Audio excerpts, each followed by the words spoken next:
Good morning, student. Now I'm going to teach you chapter 15, class 7, punctuation and use of capital letter. इसमें हम लोगों को पढ़ना है कि पंक्चुएंस मीन्स क्या होता है. पंक्चुएंस मीन्स होता है इसका यूज़ हम लोग सेंटेंस को अलग अलग पार्ट में बांटने के लिए करते हैं. इसमें बहुत सारे हमारे प्रिंसिपल मार्क्स ऑफ पंक्चुएशन दिया गया है जो टोटल 10 है. पहले नंबर पे है the full stop. Full stop इसलिए लगाया जाता है जिससे एक लंबे वाक्य, एक लॉन्ग सेंटेंस को ख़त्म करने के लिए, इसके लिए कि यहाँ पर ये वाक्य ख़त्म हो रहे हैं, इसलिए हम लोग फुल स्टॉप का यूज़ करते हैं. The question mark. तो क्वेश्चन मार्क से पता चलता है कि क्वेश्चन, इस सेंटेंस में क्वेश्चन पूछा जा रहा है.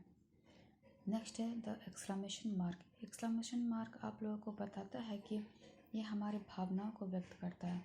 ये हमारे भावनाओं को, खुशी और दुख, या हमारे अंदर जो भी फीलिंग्स चल रहे होते, इस सेंटेंस के द्वारा, इस मार्क्स के द्वारा हम लोगों को पता चलता है. नेक्स्ट है द कॉमा.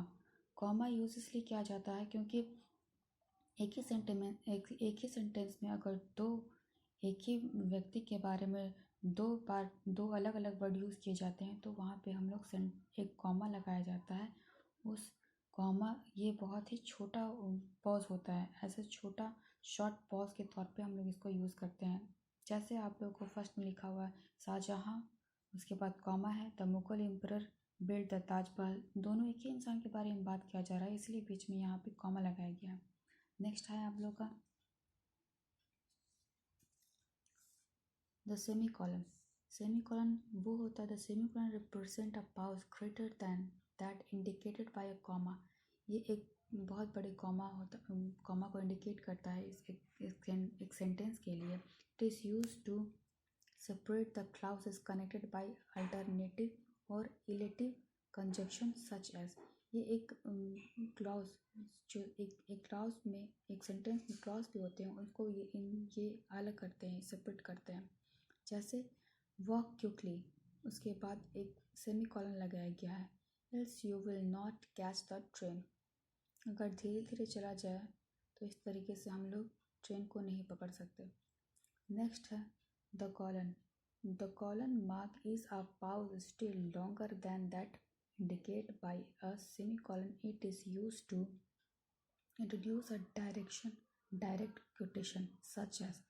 जैसे इसमें सेमीकोलन जो होता है वो एक लॉन्गर होता है, ये लंबे समय के लिए इंडिकेट किया जाता है, लंबे सेंटेंस के लिए इंडिकेट किया जाता है. इसमें लिखा हुआ है आप लोगों को to separate two contract clauses such as we must, men must work, semicolon women must weave. यानी कि मर्द के मुकाबले औरत ज़्यादा रोती है. नेक्स्ट है आप लोग को अपस्ट्रॉफी. अपस्ट्रॉफी कॉमा का यूज़ तब करते हैं जब हम किसी सेंटेंस को शॉर्ट में लिखते हैं. जब दो वर्ड एक ही वर्ड में मिलकर बनते हैं, उसमें हम लोग अपस्ट्रॉफी कॉमा का यूज़ करते हैं. जैसे डोंट, इजंट, आइल, आइव, ओक्लॉक, मोहन्स. मोहन्स, इसमें अपस्ट्रॉफी एस लगा हुआ है जिसका मतलब होता है मोहन का, Mohan's book, Sohan's pen, girls hostel. Got it. Next आप लोग को है द क्वेश्चन मार्क और inverted comma. The quotation mark और इन्वर्टेड कॉमा, इसमें हम लोग जब किसी सेंटेंस को, किसी खास व्यक्ति के स्टेटमेंट को कोट करते हैं, तो इसके लिए सेम उसके स्टेटमेंट को कोट करने के लिए हम लोग कोटेशन मार्क और इन्वर्टेड कॉमा यूज़ किया जाता है. इसमें हम लोग को दिया हुआ है Mohan said to me I will not to go to school. यानी कि मोहन का जो सेम स्टेटमेंट है उसको हम लोग सेम वैसे ही रखते हैं और उसके ऊपर में कोटेशन मार्क लगाया जाता है. नेक्स्ट है the dash. The dash is use to mark a sudden change of thoughts such as but the time was short. ये एक सेंटेंस में लगाया जाता है, लेकिन इसके लिए टाइम बहुत ही कम होता है. जैसे कि the marriage was to be held on the next day. जो मैरिज है वो कब हो रहा है? Next day. तो जो नेक्स्ट और डे के बीच में जो हम लोग थोड़ा छोटा सा डैश डालते हैं, ये बताने के लिए कि ये जो मैरिज हो रहा है, वो जो हेल्ड हो रहा है, वो कब हो रहा है. नेक्स्ट है the hyphen. The hyphen is shorter than a dash. ये डैश से भी बहुत ही छोटे होते हैं। It is use to form a compound word with two और more word such as brother in law, commander in chief. जिस तरीके से एक ही वर्ड में बहुत सारे छोटे छोटे डैश चला दिए। ब्रदर इन लॉ मतलब होता है कि जीजा जी। नेक्स्ट है कमांडर इन चीफ, कमांडर का जो मेन मुखिया होता है। यूज़ ऑफ कैपिटल लेटर, इसमें हम लोग को ये भी बताया जाता है कि किस तरीके से हम लोग कैपिटल लेटर यूज़ करते हैं। हम लोग सभी जानते हैं कि जब भी कोई भी सेंटेंस हम लोग शुरू करते हैं उसमें हम लोगों को कैपिटल लेटर यूज़ करना पड़ता है। या फिर किसी का नाम हो या किसी जगह का या किसी मंथ का या किसी सब्जेक्ट का, तो हम लोग फर्स्ट लेटर को कैपिटल में शुरू करते हैं। नेक्स्ट आप लोग का एक्सरसाइज है, I have solved for you. Next chapter is word formation.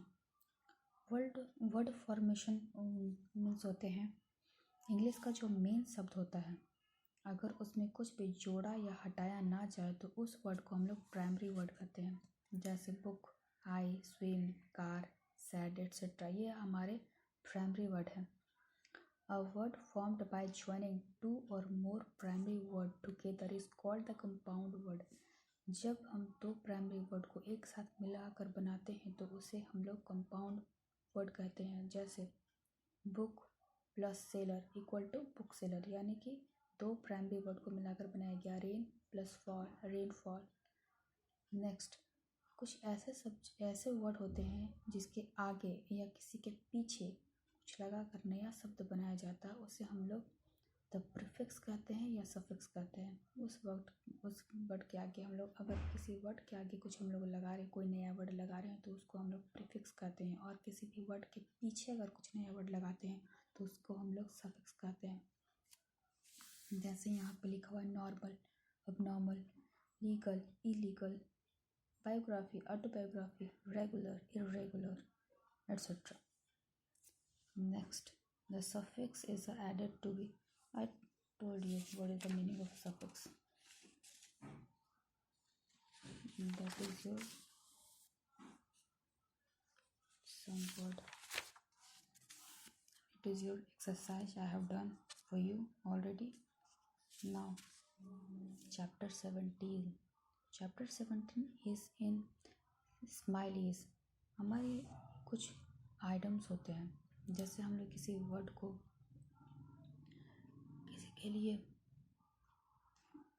किसी के लिए हम लोग जो लगाते हैं, जैसे illustration making comparison between two things are known as similes. These similes are used to make the speech more impressive.